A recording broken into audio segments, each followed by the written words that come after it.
Olá, seja muito bem-vindo. Estamos de volta para mais um encontro com uma palavra. Continuando esse estudo maravilhoso do capítulo 9 de Romanos e enfocando a questão da soberania de Deus.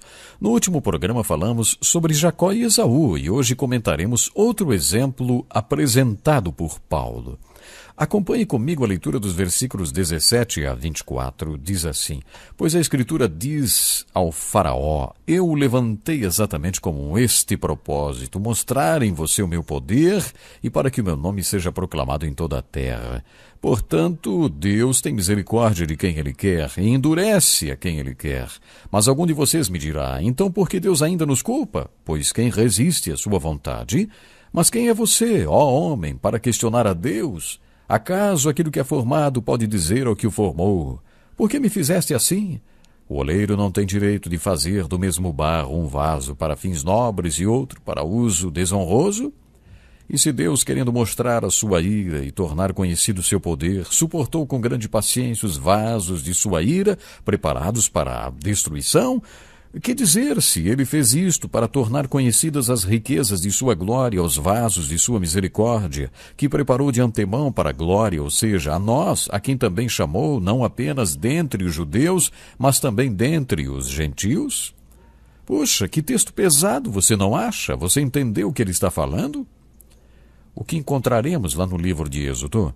Lemos sobre o povo de Deus no Egito e a libertação que Deus fez através de Moisés, o seu agente humano. Deus manda Moisés dizer a Faraó, deixe o meu povo ir.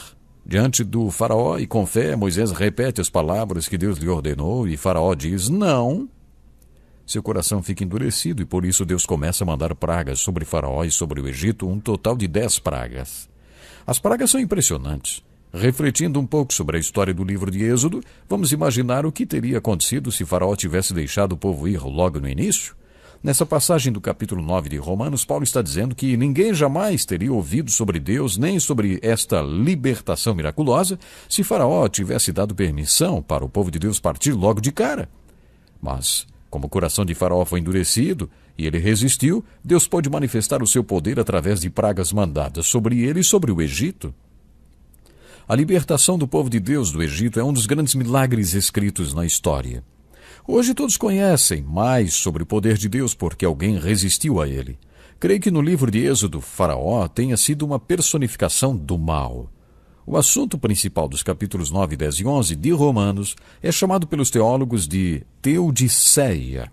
Você sabe o que é isso? É a doutrina da justiça divina e defende a tese de que tudo que Deus fez ou faz, tudo que ele está fazendo ou vai fazer é justo.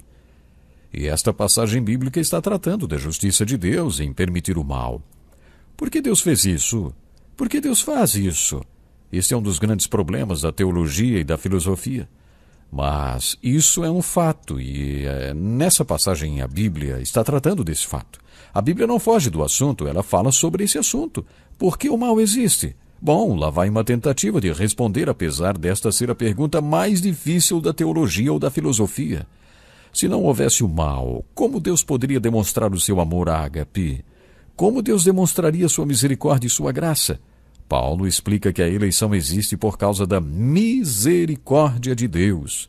A eleição não se baseia em nenhuma conquista ou esforço humano, mas na misericórdia de Deus.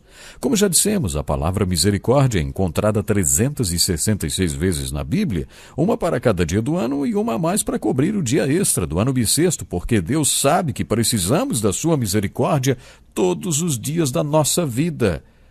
Mas por que Deus permite que o mal exista? Talvez porque o mal é o veludo preto sobre o qual Deus exibe os seus lindos diamantes e suas joias, como um joalheiro que exibe um anel de brilhantes sobre um veludo preto, a fim de destacá-lo. Como Deus poderia demonstrar a essência do seu caráter se não houvesse o mal? Mas por que o mal existe? Eu não sei, mas Deus dá alguma explicação? Acho que a melhor explicação que podemos ter é: eu formo a luz e crio as trevas, promovo a paz e causo a desgraça. Eu, o Senhor, faço todas essas coisas. Você conhece esse texto?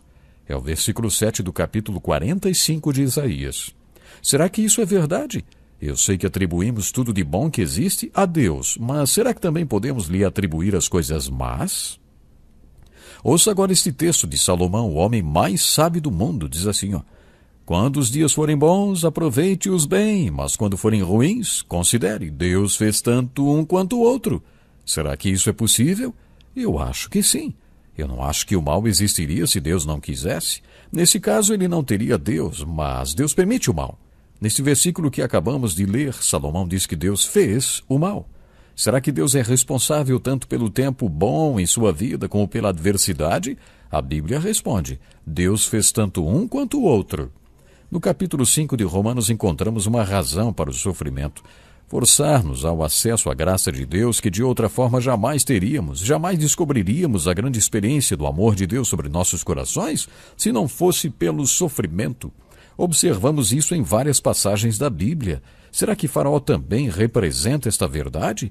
O versículo 17 diz o seguinte: pois a Escritura diz ao Faraó: eu o levantei exatamente com este propósito, mostrar em você o meu poder e para que o meu nome seja proclamado em toda a terra.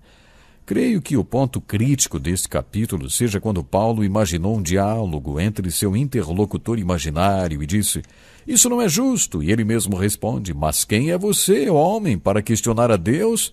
Acaso aquilo que é formado pode dizer ao que o formou: por que me fizeste assim? Imagine um artesão trabalhando com barro. Será que o barro pode questionar a forma como o oleiro está trabalhando?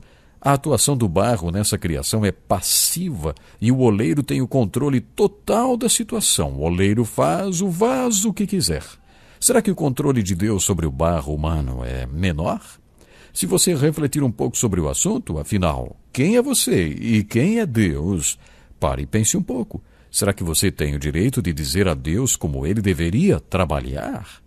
A conclusão deste capítulo, a qual ansiamos chegar, está nos versículos 30 a 33, que diz assim: que diremos então? Os gentios que não buscavam justiça obtiveram uma justiça que vem da fé, mas Israel, que buscava uma lei que trouxesse justiça, não a alcançou. Por que não? Porque não a buscava pela fé, mas como se fosse por obras. Eles tropeçaram na pedra de tropeço, como está escrito: eis que ponho em Sião uma pedra de tropeço e uma rocha que faz cair, e aquele que nela confia jamais será envergonhado. Devemos nos lembrar que este é o tema principal do capítulo e vale lembrar a argumentação central de Paulo nesta parte da carta.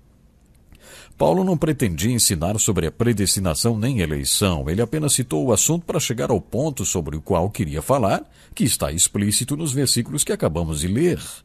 Paulo faz a citação de 22 versículos do Velho Testamento.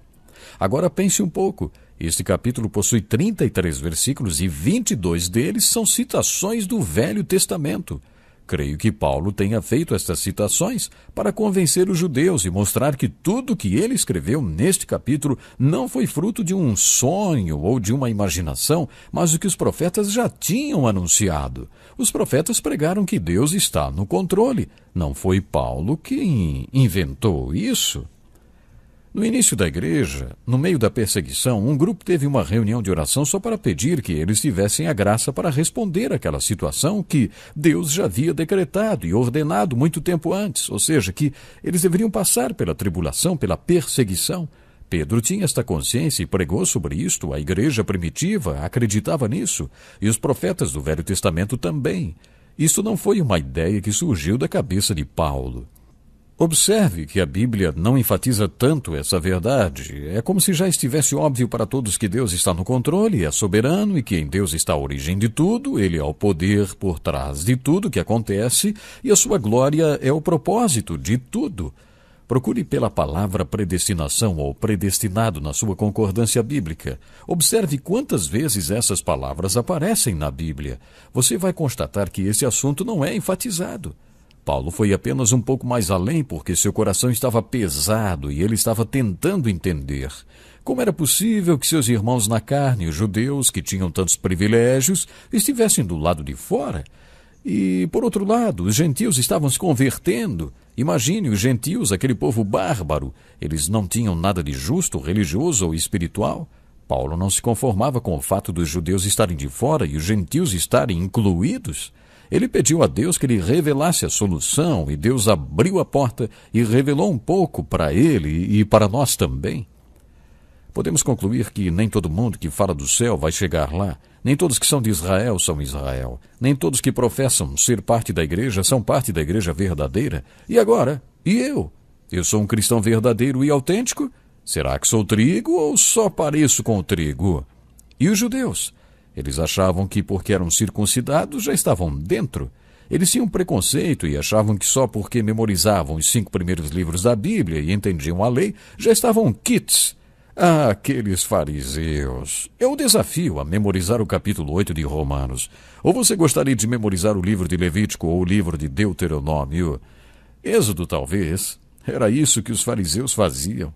Eles eram peritos na lei. Eles entendiam tudo da lei. Será que uma pessoa pode ser doutor na Bíblia e ainda assim não pegar o espírito da coisa? Pode apostar que sim. Isso pode acontecer. Tem membro da igreja que ainda não nasceu de novo e acha que porque foi batizado ou porque o pai e sua mãe são cristãos exemplares, ele está quites. Você está se fiando nessas coisas? O que Paulo destacou nessa carta aos Romanos é que você tem que confiar na morte e na ressurreição de Jesus Cristo e na sua união com Ele. Eu gostaria de convidar você a fazer uma coisa muito importante. Avalie a sua vida. Faça uma avaliação da sua vida e da sua fé. Será que você está servindo a Deus porque realmente você valoriza o sacrifício de Cristo? Será que você vai à igreja porque você sente que o sacrifício do Senhor Jesus Cristo foi exatamente para perdoar os seus pecados, para lhe dar uma vida nova? Avalie a sua fé hoje, avalie a sua vida. Isso é muito importante, sabe? Todos nós precisamos fazer uma avaliação da nossa vida cristã. Como é que estamos servindo a Deus? De que forma estamos servindo a Ele? Estamos louvando ao Senhor por sua graça maravilhosa e por sua misericórdia tão grande como estamos estudando aqui? A misericórdia de Deus é que nos alcança. A misericórdia de Deus é que, através do sacrifício de Jesus Cristo, nos perdoa, nos purifica completamente e nos dá o direito de uma nova vida. Pense nisso e esteja conosco no próximo programa.